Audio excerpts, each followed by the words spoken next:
ada penyelamatan saya. Amin. Jadi saudara harus tahu ini janji.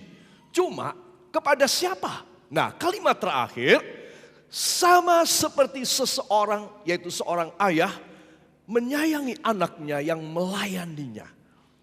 Ada anak-anak yang tidak melayani orang tuanya. Ada anak-anak yang bahkan memerintah orang tua. Tetapi ini anak yang melayani orang tuanya. Ceritanya demikian, ilustrasinya begini.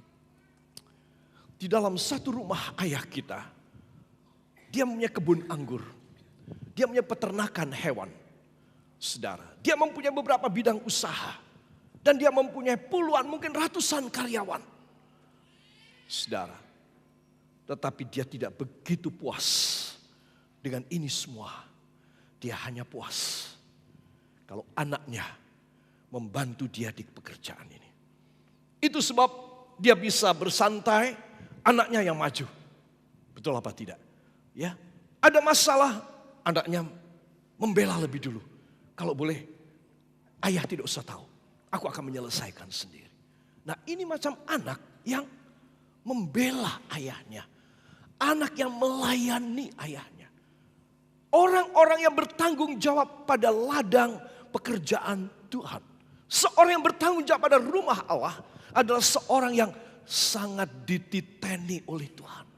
Bahwa engkau seorang yang mau melayani aku.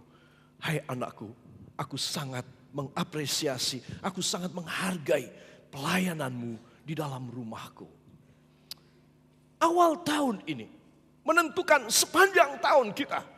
354 hari tersisa setelah kita menjalani 11 hari dengan hari ini. Itu sebab Anda dan saya harus membuktikan, Bapa, biarlah engkau izinkan saya melayani engkau. Kalau saya melayani engkau, saya masuk dalam hak saya untuk mendapat janji Maliaki 3 ayat 17. Yaitu, saya menjadi milik kesayanganmu sendiri. Senang apa tidak? Senang apa tidak? Saudara pasti pernah mendengar ya. Seseorang berkata pada saudara, saudara tahu itu betul. Ya, dia tidak ngibul, dia tidak bohong. Kamu tahu, aku ini keponakannya bos itu, yang punya perusahaan besar, orang terkaya di Indonesia nomor 3. Dan saudara tahu betul, demikian memang dia keponakannya. Atau lain kali saudara ketemu dengan seseorang, kamu tahu enggak? Ya, papaku ini orang terkaya di Indonesia. Saudara tahu itu betul. Saudara, coba, saudara, engkau berkenalan dengan orang yang begitu famous, orang yang begitu sugih, orang yang begitu kaya. Saudara, mau tidak mau saudara bangga. Wah, aku masuk dalam kalangan yang elitis, aku masuk dalam kalangan orang-orang yang kaya. Saudara, baru mendengar ceritanya orang aja. Ya, saudara, orang terkaya di dunia katakan. Ya, kemudian datang ke rumah saudara. Kemarin orang terkaya di dunia datang di salah satu kampung di kota Jogja. Wah, semua geger. Orang terkaya di dunia ada di sini. Saudara, itu hebat sekali. Itu satu kebanggaan. Semua katakan, apalagi bila Yesus Kristus menyayangi saya. Bukan hanya mengenali saya, tetapi mencintai saya. Amin. Saudara bisa bayangkan, kalau dia mencintai saudara, apa kebutuhan saudara? Apa kejatuhan saya? Apa bangkrutnya saya? Apa tidak mampunya saya? Apa penyakit saya? Apa hambatan saya? Tuhan berkata, aku mengasihani mereka. Mereka akan menjadi milik kesayanganku sendiri. Firman Tuhan semesta alam. Luar biasa. Saudara dekat dengan Tuhan, untungnya besar. Tapi kalau saya jauh dari Tuhan, ruginya besar. Sebab kenapa awal tahun ini kita tidak mulai memikirkan tentang seseorang dari family kita. Entah family jauh atau family dekat. Ya saudara, saya tidak tahu seberapa jauh ya. Family jauh mungkin 3 kiloan ya. Atau family dekat 2 meteran ya. Tetapi pendek kata family saudara. Kenapa saudara tidak pikirkan? Saya mau ajak dia. Supaya tahun ini saya berhasil menyelamatkan beberapa orang untuk datang kepada Kristus. Saudara, kalau saudara hanya berdiam diri, cuma saudara yang menjadi milik kesayangan Tuhan. Tetapi saudara tidak kena pada klausul kalimat paling bawah. Oke, karena saya diam, saya tidak menjadi kesaksian, saya tidak kepengen mengajak orang datang kepada Kristus. Klausul paling bawah, sama seperti seseorang menyayangi anaknya yang apa?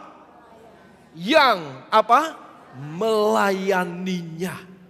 Saya nggak kena pada klausul ini. Saya tidak melayani dia. Karena saya tidak melayani jiwa-jiwa. Saudara, itu sebab kalau saya kepingin disayang, maka saya harus melayani dia. Dengan cara melayani jiwa-jiwa. Mau demikian? Yang mau angkat tangannya, mari saya akan mendoakan saudara. Bapak, engkau melihat tangan-tangan yang diacungkan ke sorga. Seringkali kami tidak tahu bagaimana caranya melayani jiwa-jiwa. Seringkali kami tidak tahu bagaimana caranya kami memulai untuk mengajak orang datang kepada engkau. Tetapi kami bertekad pada awal tahun ini, Tuhan, sebelum semuanya terlambat, kami mau memulai start untuk kami boleh melayani engkau, melayani rumahmu, dan melayani jiwa-jiwa yang jauh dari engkau. Hanya di dalam nama Tuhan Yesus Kristus, Juru Selamat dan Penebus kami. Kita yang percaya demikian mengaminkan. Amin. Saudara mau demikian? Anggukkan kepala ke samping, katakan, bila Anda mau, Anda anak kesayangan Tuhan. Bila Anda mau, Anda anak kesayangan Tuhan. Katakan, bila saya melayani Tuhan, melayani jiwa-jiwa, melayani rumah Tuhan, sayalah kesayangannya. Beri tepuk tangan bagi dia, haleluya. Jadi ini ada persyaratan, ya. Dia mau menjadikan kita milik kesayangannya sendiri, saudara. Sehingga pada hari celaka, hari musibah, hari yang malang, hari yang sial. Ya, perhatikan huruf putih, pada hari yang kusiapkan. Kau mengalami kemalangan, kecelakaan, musibah, bencana, keadaan yang tidak baik. Gak apa-apa. Aku sudah menyiapkan hari penyelamatan bagi kamu. Amin. Halo, amin. Siapa yang bangga mempunyai juru selamat? Angkat tangan. Ucapkan terima kasih kepadanya. Terima kasih Tuhan. Sekarang kami mengerti bahwa kami sebagai anak Tuhan tidak boleh gelisah. Tidak boleh susah. Tidak boleh deg-degan. Tidak boleh senewan. Kami harus happy karena Engkau menyayangi kami. Kami mau melayani Engkau dari anak kepada Bapa hanya di dalam nama Tuhan Yesus Kristus, Juru Selamat dan Penebus kami. Kita yang percaya mengaminkan. Amin. Haleluya. Anak-anak kecil di luar negeri, dari anak-anak TK, kemudian masuk dalam sekolah dasar, mereka sudah ditantang oleh guru-guru mereka dari masih kecil untuk membuat resolusi pada tahun baru. Resolusi adalah cetusan hati. Aku kepingin apa tahun ini? Sekarang tahun baru ya, 2015. Ya, saya tidak tahu sekolah-sekolah di sini di Indonesia dimasyarakatkan apa, disosialisasikan apa tidak. Tapi kalau di luar negeri, negara-negara maju, saben tahun anak-anak harus nulis. Pada hari pertama, hari kedua mereka masuk kelas, setelah libur tutup tahun, mereka harus menulis my resolution. Ya, resolusiku di tahun ini apa?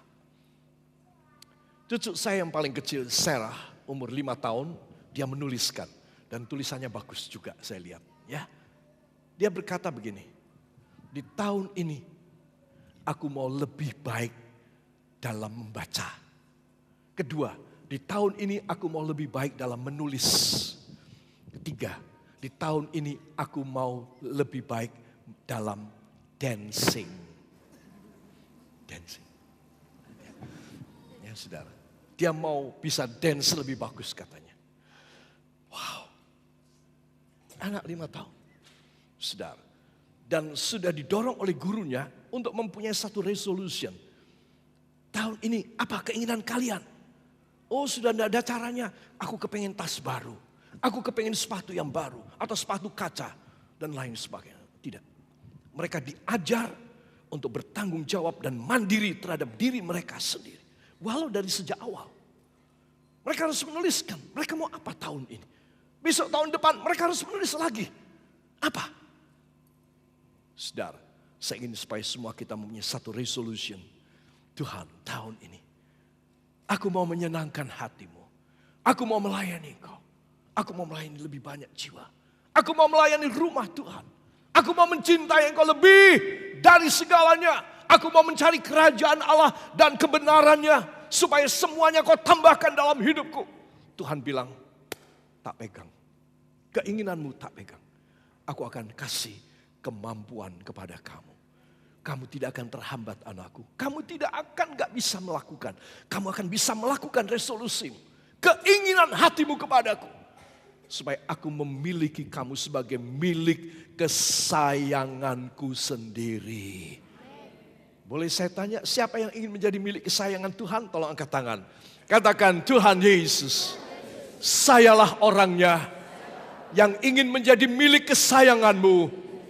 Kesayanganmu sendiri, bukan kesayangan malaikat.